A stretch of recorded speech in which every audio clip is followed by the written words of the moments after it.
Okay, so let's find the domain and range of this given graph. In this given graph, meron tayong isang endpoint and then nag-extend infinitely dito sa isang direction, yung ating graph. So tingnan muna natin itong point na ito. Ang ginamit dito ay solid dot or shaded circle. Tingnan muna natin yung ating domain or yung ating x value.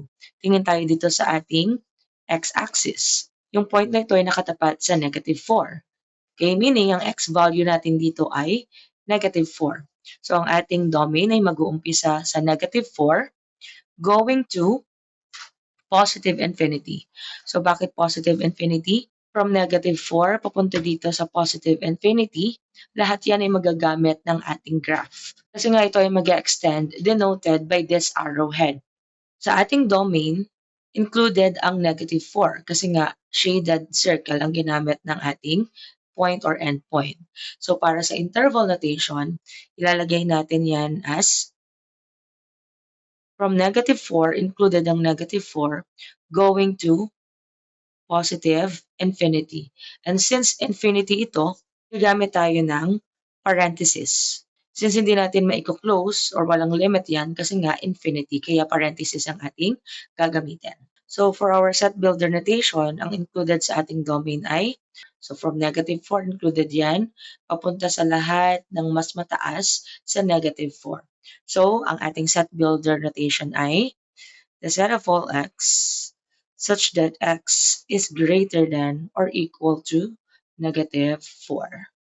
Now for the range, tingin tayo dito sa ating y-axis and ang ating point ay tumapat dito sa -4. And since gumamit tayo ng solid or shaded circle, ibig sabihin included ang -4 sa ating range. So from -4 going to, again, positive infinity. Since, again, meron tayong arrowhead dito, meaning mag-extend infinitely, sa direction na ito, yung ating graph. So, lahat ng y values mula -4 pataas ay magagamit. So, represent natin yan using the interval notation.